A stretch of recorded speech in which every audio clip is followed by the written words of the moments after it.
समझाने के लिए तो सहज है। ये जो किरणें दिखाई हैं गाय में, शिव बाबा के चित्र में किरणें दिखाई है, इससे तो लिखे शिव बाबा सभी का बाप है।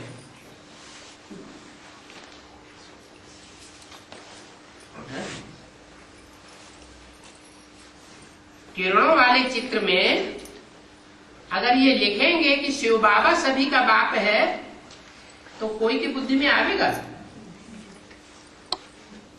बाबा तो साकार को कहा जाता है,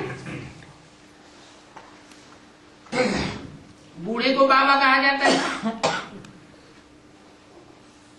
शिव बिंदु का नाम है, कहते हुए मेरी बिंदी का ही नाम शिव है, वो कभी बदलता नहीं। शरीर बदलते हैं तो नाम भी बदल जाता है। वो शिक्षक भी है, राजयोग सिखलाते हैं, और सदगुरु सदगति करते हैं।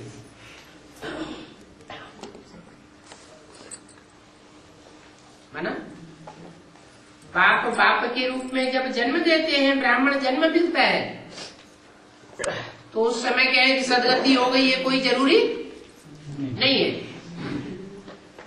टीचर के रूप में टीच करते हैं, राजयोग सिखाते हैं, उस समय भी कोई नहीं कह सकता कि हमारी सदगति हो गई। सदगति कब होती है? जब पढ़ाई पूरी हो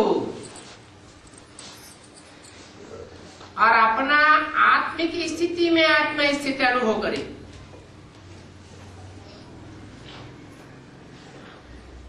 बड़े बड़े अक्षरों में ऑक्यूपेशन लिखना चाहिए।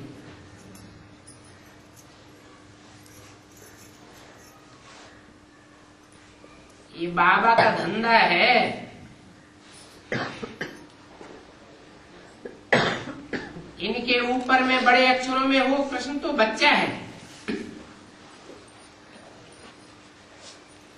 वो गुरु नहीं हो सकता। इनको सदगुरु कहते हैं, उनको कहते हैं अकाल मूर्त।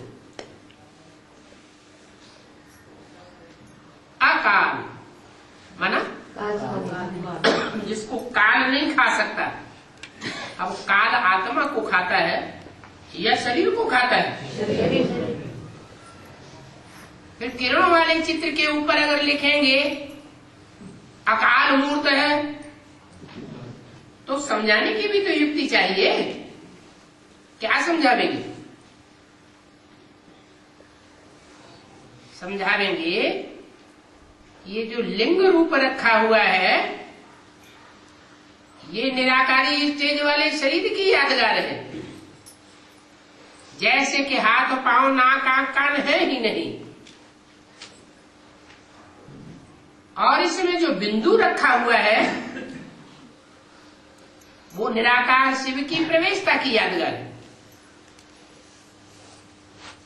तो लोगों को समझ में आवेगा कि वो कैसे अकाल मूर्त है। मूर्त का मतलब माने साकार भी है, ऐसे नहीं सिर्फ बिंदी ही रहता है। अकाल का मतलब सारी दुनिया को काल खाएगा, लेकिन उस अकाल मूर्त को कोई काल खाते हुए देख नहीं सकते। ऐसे नहीं काल खाएगा ही नहीं, काल तो सबको शरीरों को खाता है, लेकिन उसके शरीरों को काल खाते हुए कोई देख नहीं सकता। वो तो सारी मनुष्य सृष्टि का बाप भी है, उसमें आत्माओं का बाप भी है। तो बाप की तो जिम्मेवारी है क्या? जो भी सृष्टि की मनुष्य आत्मा है सबकी सदगति करके वापस जाएगा।